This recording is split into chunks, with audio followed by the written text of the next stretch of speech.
Good morning, good afternoon, everyone. Thank you for joining us today. My name is Derek here at Veeam. We will discuss over the topic of why rapid recover is safer than paying the ransomware. Before we start the session, just to inform that everyone will be muted during the session. But if you do have any question, feel free to post them in the question box. We try our best to run through them during the last couple minutes of this session. Right, first of all, I would like to share the quick list that some things to be considered. Right, the first is why did we commission this report? And the answer is simple. Cybersecurity is about reducing risk in the modern data we have, which allow us to better measure and plan for potential risks. Well, as a human being, right, it is very common to hear the same data over and over and start to tune it up. In fact, a lot of users saying that I am sick of hearing ransomware, right? It it has been over around 10 years now. What next? And and they are right, because we have been talking about ransomware for about 10 years, right? Usually or historically, when we talk about type of malware, the malware has changed, right? Every 3 to 4 years, we started with viruses, worm, Trojan, spyware, and then we move advanced persistent threat. And every few years, we have a new term, right? But ransomware has started around the corner. And the reason for that is quite simple. It is a massive moneymaker method for the attacker. And when we address the ransomware problem, we need to look um, at form of risk perspective, right? Generally, generally, no all risks are equal. Essentially, we need to understand how those risks is going to impact us. As a precaution, I always remind myself, if you are making an assumption, right, your assumption are probably wrong. And that gonna be something that we gonna look at throughout the session together, right? Because there is difference between planning and catastrophizing. And what I mean by that is we can plan for the absolute worst case scenario, but the fact is the bad guy are continuing innovating. We constantly need to keep up, as the bad guy has unlimited number of attempts, right, to attack us, and they only need to be successful once. Whereas we as the defender, we need to be 100% accurate at all time. Otherwise, we have a data breach incident. And it is important to remember that, because we not going to stop 100% of attacks. In fact, that probably impossible at the moment, right? Because if you look at the amount of malwares, and the number of attacks that the researcher see on a daily basis, is growing exponentially. In fact, there are some research group have said that they have seen million different type of malware every day. And even if we would be able to stop 99% of them, it is mean that 10,000 of attacks are still getting through. And the reason that is important is that our plan for security response need to take that into account and need to figure out how to quickly respond and recover, because at the end of the day, giving up is not an option. We cannot let the bad guy win, right? It is not good for everybody. Here is a statistic I I wanna started with, right? It is actually didn't come from the IDC report, but it is relevant, right? There are 76% of organization on last year reported that they have hit with at least one ransomware attack.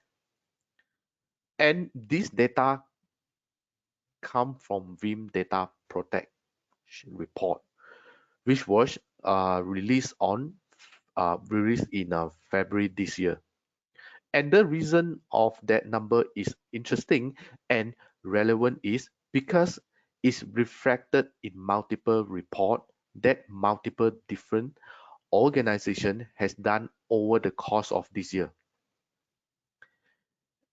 And so show that we need to address the situation from the expectation or precaution that chances of we will be attacked at the same point is high actually, right? The fact that is these attacks are increasing, the fact, right, that is these attacks are increasing and we need to plan for it. And actually, that is one of the reasons that we commissioned this report with IDC. In fact, you may know that in May of this year, Veeam released their own ransomware report. And it is interesting that to see both the IDC report and the Veeam report have some overlap, right?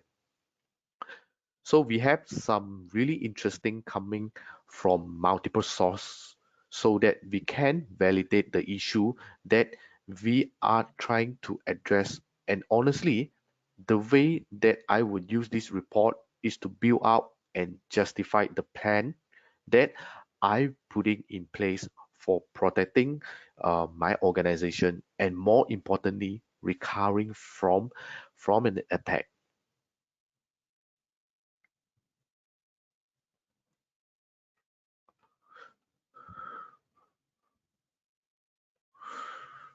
Well, payment make the ransomware payment doesn't always uh, guarantee recovery.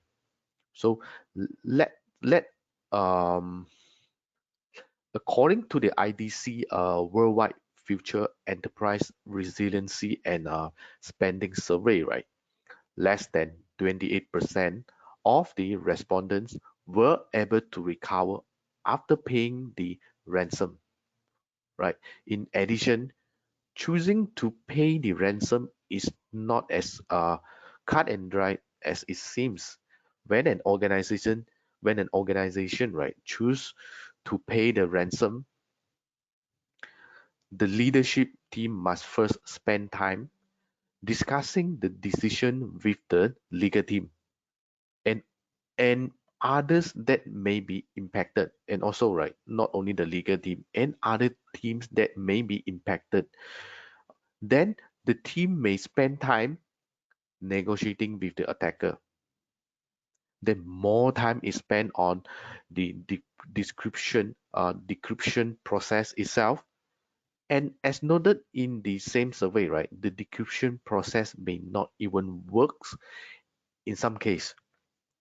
Choosing not to pay the ransom has its own risk. Well, the same survey found that fewer than a third of the respondents were able to recover encrypted data from their backup file. However, this number can be boosted at the tools and techniques for building a dependent and fast recover or fast data recovery plan are available now, right? So with this, when a ransomware hit, paying the ransom can be tempting, right? But it isn't the quick fix uh, that every organization are hoping for.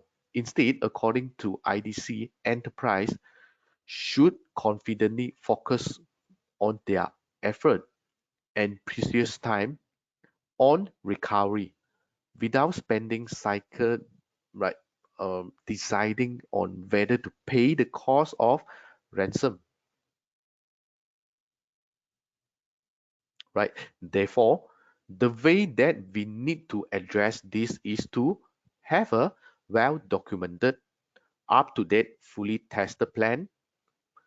The reason we bring this up is that as a human being, we always tend to make assumption on like about how good is our disaster recovery plan are, and these assumption are probably wrong. And then the worst possible time to find out or to hear from somebody say that I think it should be work like this, right? It should work like that. In the mid of the disaster, right? We see more and more that not only our organization being asked to have to have a detailed plans, but they are also being asked to prove that your the plan is actually works. And what I mean by that is, in the security world, there is a concept we call it um, a war gaming, or sometimes we call it a table check exercise, where the security team will go into a room and they will actually act out uh, some scenario of common attacks and to see how they're going to respond. Back in the old days, pre-ransomware, organization will say, or they will check they will check the box. They will say yes, right? We could recover the data, but now more and more, because the innovation that we have seen in the world of ransomware, organization are actually pulling the backup team into the tabletops exercise and ask them to prove and sometimes even recover data as part of those exercise. And so making sure that uh, we plan in place is gonna be the key. Now, here is another statistic from IDC report, right? According to IDC on December 2021, Worldwide Future Enterprise Resilience and Spending Survey, right? Nearly 48% of the respondents that has been affected by ransomware say that business was disrupted by a few days, and almost one-fifth of the respondents, 19.4%, right, reported that disruption lasts an entire week. But then again, what more important is that you need to understand and determine the cost of your downtime, because the cost of downtime um, might be different by each organization. The point is that understanding what that cost is for you and what is the business impact to your organization, right? Talking about the dollar sign over here, right? Uh, Understand the real dollar cost associated with each application is essentially very important. So, um, so you have to work along with your accounts, your finance team, uh, to understand, right, what is the real cost are to justify the expenditure you're going to make. Because we do We do need to know the RPO, the recovery point objective, and also the RTO, the recovery time objective for every applications. So we also need to know, right, how we're going to, achieve this RPO and RTO and meet them. You need to remember that, not all applications have the same criticality. So you may have an application that have a RTO of probably in minutes, but and some of the application might be a day, right? The RTO. Therefore, understanding the RTO and RPO differences is essential. So it allow you to make a decision on how you're going to protect like your data. If you are maybe a software company, right, you might think that the most important data is your um, development environment, your depth of environment. And on the other side, you may have a higher important level on your sales force, right? You gonna make sure your salespeople can continue their uh, sales activity and carry out their sales tasks. And so that might take the priority in that case for another organization. For instance, your most critical data with the RTO and RPO in minutes, you are going to protect them via the probably the Veeam CDP or Veeam replica features. Yeah. And while less critical data, right, or application that might have an RTO or an RPO of in days, so you may choose to leverage on backup, right, backup and recovery to protect them. So all these decision is very important, but but before you make the decision, you need to understand, right? You need to work with each of your department application team and understand their RPO and RTO, their criticality, and also what is the impact and what is the cost, right? If something happen. So with all those data and get along and gather, so and then you need to decide your plan, how you gonna protect them to meet all those requirements.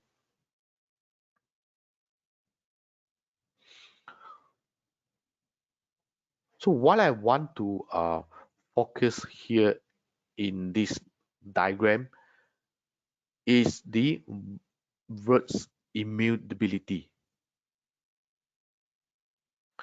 right? Having immutability backup, right, is very essential, right? Therefore, therefore we have a feature called scale up backup repository, right, which is pretty much a global namespace for all the backup storage. And you combine and you set up a policy that my newest and my freshest backup will go to the performance tier. The perform Essentially the performance tier consists of multiple tier of my on-premise storage. For example, my direct attached storage, my NAS, my DDoS applier, it can be a hardened repository, and I combine them, become a pool of storage, and I call it a performance tier, right? And then with the copy policy and once those backup or once those backup age, they will copy or move to the capacity tier, right? That may be an object storage in the cloud, for example, a S3 compatible vendor in the market, Amazon S3, Microsoft Azure Blob, etc. Right? So in addition, if you need to keep those copy of data for very long term due to compliant reason, for example, a couple of years, right? And you can move them to the archive tier, right? Archive tier that significantly lower your cost of storing your long-term data. So if you look at the if you look at the left, if you look on the left to the performance tier square, right, you see you will see a orange square that saying that a hardened repository, right? This is our new feature, and it is actually free to use. You don't have to pay for any license for it, and it is very easy to set up.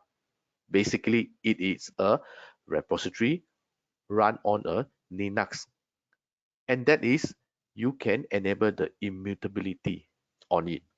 So when you put your backup data on it, and it's locked up from modification and deletion. Correspondingly, if you look on the right to the capacity tier, right? Um, the capacity tier targeting a Veeam ready object storage with immutability provider. So you see the orange square there are say S3 compatible or Amazon S3 and Amazon Glacier, and again your offsite copy of data is locked up with immutability. Well, we are talking about immutability everywhere or ultra resilience immutability for both your on-premise copy and your offsite copy of backup in the cloud.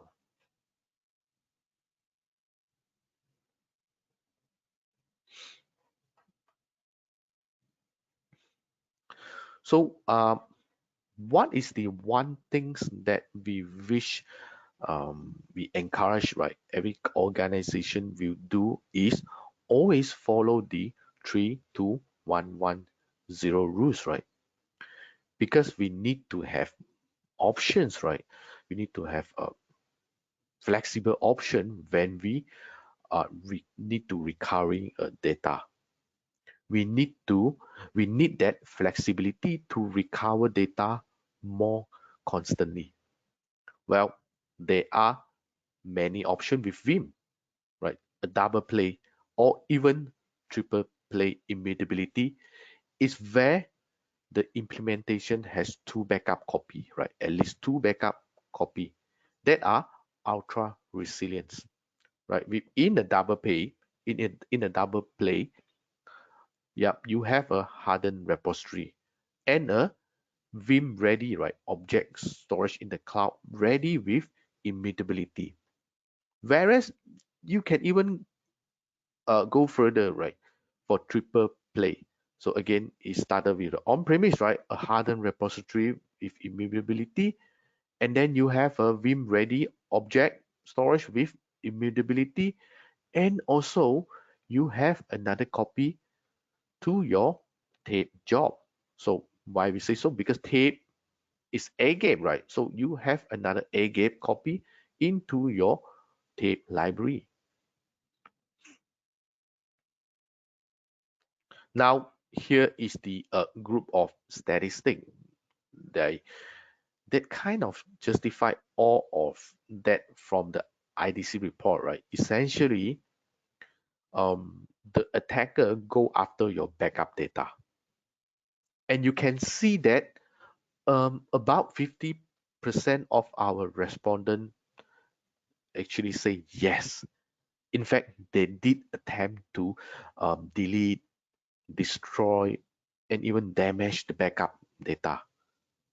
And the good news here is around half was not successful of doing that. Well, which is great, which is great. But the fact is that the percentage of attacks that against the backup data um, is really concerning, right? It's really concerning. It is constantly growing over time, right? It's also constantly growing over time. Another interesting tool is that when we have this conversation, right, with the malware researcher, right, and then if you say a year ago, they would have just automatically assumed, right, that if somebody is going after your backup data, well, high, chances are they are actually in your environment. And most likely they have a hands-on keyboard. They are, and then they were probing your environment and going after those uh, backup repository directly within your environment. But again, right? But then again, what they're seeing on now is that the process has been um, automated, right? A similar to malware, right? Something similar to a malware that is actually now they can automatically detect, and then they are disabling your anti-malware or antivirus software. So again, this innovation must be considered and always take into account when we are planning for the recovery of our data. Now, all this uh, protection is great, but we need to aware when the bad things happening right. So when we talk to people about what do you think about monitoring, how do you define right monitoring? So most of the time, what we tend to hear is that monitoring is looking at the job uh, completion logs, right? Uh, Maybe looking at the event logs, right? Kind of this binary, right? Yes, number of type alerts. But that doesn't really tell us much, to be honest, right? It doesn't really get into the details.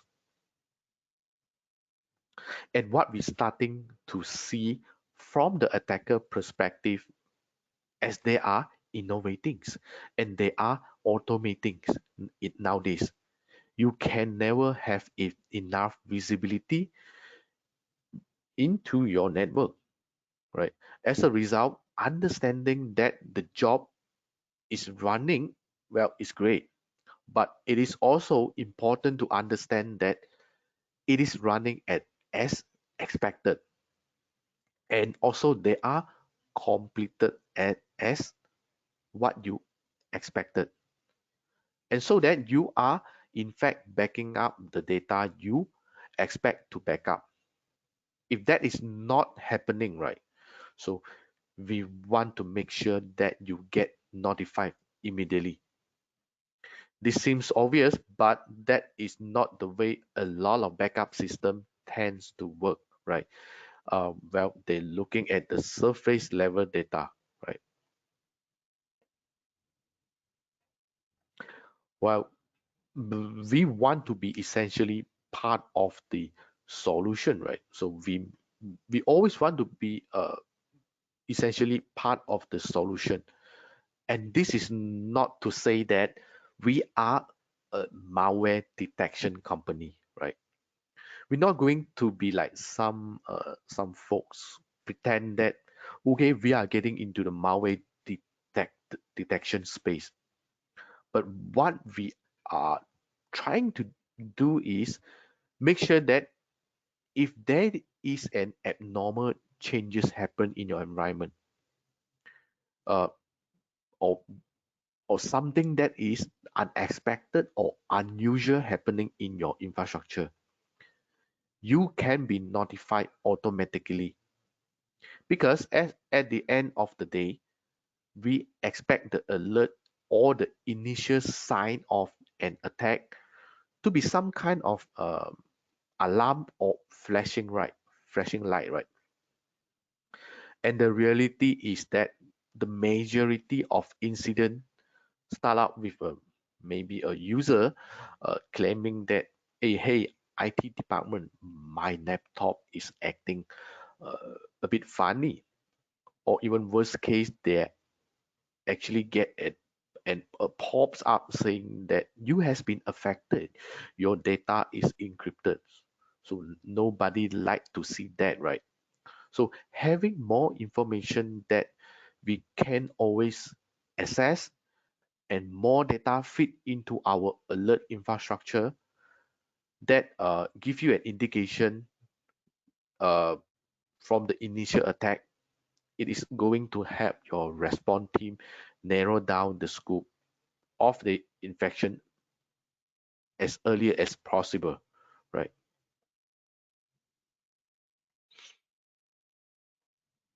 And we all aware that, right? The whole reason that we protect our data is so that we can recover them, and also they are um, the data is ready to get our organization production back online. So we need to ensure that uh, things like, do we always have enough capacity to perform the recovery? So, oh, and then are we planning to recover a single disk, or you are actually planning to recover an entire rack of storage, right? Therefore, understanding or being aware of things like hardware issue or hardware requirement before we need that disk, right? Or before we need that rack is gonna be important for us as well. And the next thing, we need to understand, right? We need to understand where will we recover to. Oh, apologize. So the next thing, right? We need to understand where will we recovering to, right? The target.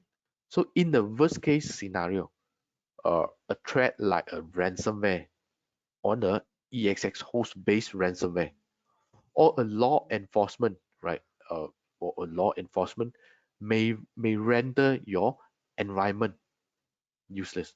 So you could lose access to your data center, and you are probably forced to recover from your on-premise data center to the cloud, or to the service provider infrastructure, maybe another DR site, and vice versa. So it is going to be important and consideration that we need to take into account. And all of that come together through an orchestration, right? So Veeam continues to iterate on the VDRO feature set. So Veeam Disaster Recovery Orchestration, in short, we call it a VDRO. It makes stride in democratizing and traditional DR planning by providing an orchestration of not only Veeam replicas, but also any Veeam backup and storage-based replication. So it's now offer the support for automating recoveries of storage snapshot, backups, replicas, and also CDB replica, right? Combined with the new continuous data protection capability support in Veeam Backup and Replication version 11, Veeam actually bring even more support for backup and disaster recovery around all aspects of your environment. So now this offer the capability to do all of those testing in one place. So with the Veeam Data Lab features, is allowing you to uh, spin up a sandbox environment, and flexibility is there, and you can always power on your workload from the backup, right? From your backup. So you got an isolated environment where you can do your disaster recovery testing to ensure that the disaster recovery function as expected, right? It is also improve depth of IT service operation by allowing you to perform application patch testing and upgrade, right? So vulnerability assessment in this isolated environment is also possible.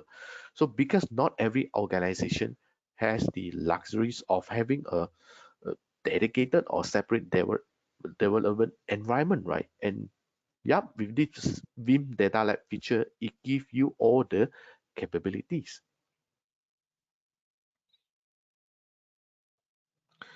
Right. Well, according to IDC report, more than 75% of the respondents saying that data was being exfiltrated during the ransomware incident. Right. The first layer of the exfiltrate is your data being encrypted, right? Of course, the first layer, right? Your data being encrypted, and you been asked to pay. And then the second layer is that they also stolen your data, right? And if you don't pay more money, they will going to release your data to the public, right? And the third level is being more popular, right? It's going, they are going to your customer and maybe your partners and saying that, well, this company was being attacked, right? We have their data in hand, right? Attacker saying that, okay, I have successfully attacked this company and we have their data in hand, right? It's going to embarrassing you to you, right? So pay a should you pay a ransomware as well? So what good news is, if we got a good takeaway from this is over 50% of the data was stolen, but and is reported that to be not valuable, right? So great. If those data going to public, is not going to cause an issue. However, right, those number are going up and seeing more and more, and the ransomware is not just a single attack anymore. It is actually part of a large attack, and some instant respond report that organization was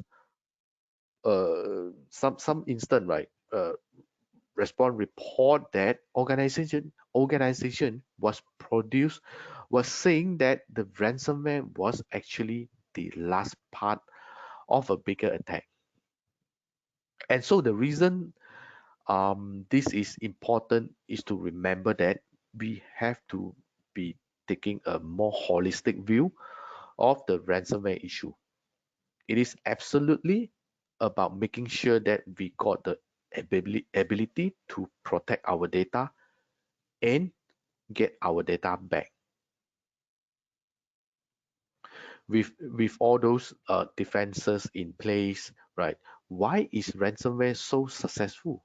Right? The obvious answer is malware is being created and it is evolving faster than it can be detected, right?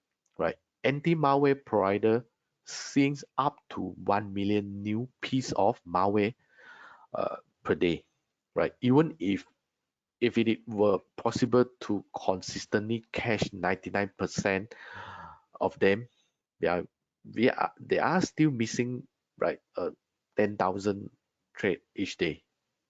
So the other issue is many companies don't look at security comprehensively, right? They are forced to build holes in their defenses to meet business requirements, or maybe their networks are so complex and vulnerabilities are built into the fabric.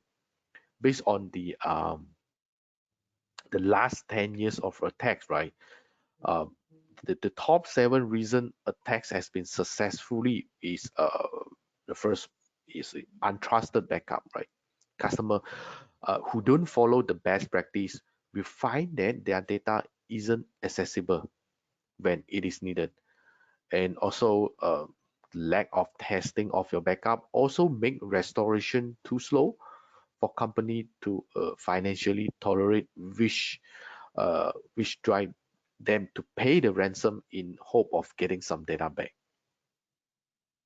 And the next one, alert fatigue, right? During the target breach in 2013, the security tool saw the attack and notified the security team, right? The team were seeing so many alerts they missed uh, and particularly the important one, right? The third one is obviously uh, a poor password policy. Many IT staff use admin account for their day-to-day works, for their day-to-day work, right? Or use a simple password, right? Password and also password didn't change regularly. Um, in nowadays, they're not even using maybe their lack of two-factor authentication can also be an issue, right? And the fourth, right, uh, lack of segmentation, right? Flat network are easy to manage, right? Well, we all know, but it's also allow malware to spread very easily. Some networks are so complex that true segment is impossible, the the all or nothing approach is putting company at risk, right? Next thing, inconsistent policy. The move to the cloud is so easy, and it can be done without IT involvement, uh, right? Sometimes leading to poor security choice. In some cases, data center policy are applied to cloud operation. Well, that simply don't work, right? Right. The next thing, obviously, again, is a misconfiguration, right? Sometimes the router and your security devices, right, exist with the default password and configuration, right? So that makes a big loophole, that make a big risk in your environment. Well, ransomware recovery honestly is a team effort, right? Particularly for the incident response process. Senior leadership is hopefully driving the process, right? Anything that we do at this level is require your senior leadership involvement. And it is also important to remember that we're not just talking about technology. We're not just focusing on technology, right? We talking about people and process as well. So in the case of ransomware incident happen, the legal team, your human resource, even your public relation and marketing team can get involved with the process because we may need to negotiate with the attacker. We definitely want to pull in enforcement, and we wanted to make sure that our employees and our customer, right, is well aware that we are responding appropriately, or maybe we are responding correctly, and and things are under control. And that before even we get into this whole idea of incident response and actually figuring out what happened and start to recovering the data. So if you looking at your data protecting policies, you look at your incident response plan, right? If you are not doing it already, it is absolutely encouraged to pull this group in and ensure that everybody understand their role.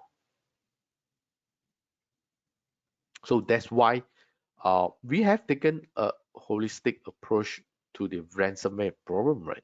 It's not just one product or one feature, but it is a full solution that combine the best in the class technology with expertise throughout your data protection journey to ensure that you always have the flexibility in design for lower operation costs and better TCO, right? You get visibility with detection, monitoring, and alert as early as possible, right? Again, the product also provide you a data mobility, right?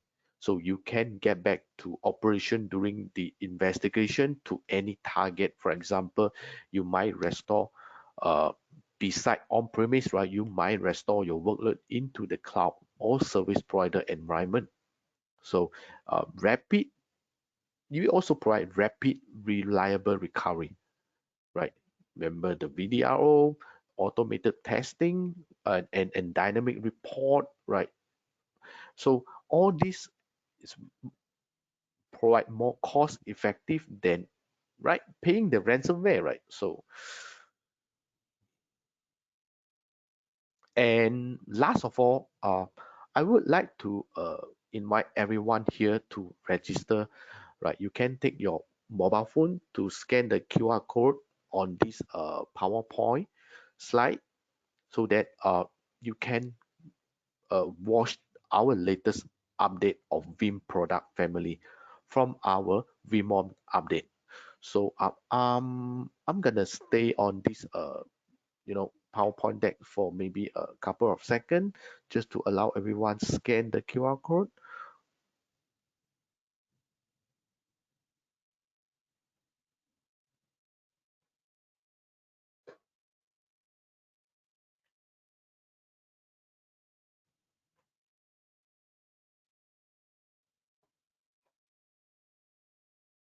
Okay, so I guess that end my webinar session for today. Uh, Again, thanks for everyone for joining today's session, and I hope the discussion does help. Thank you.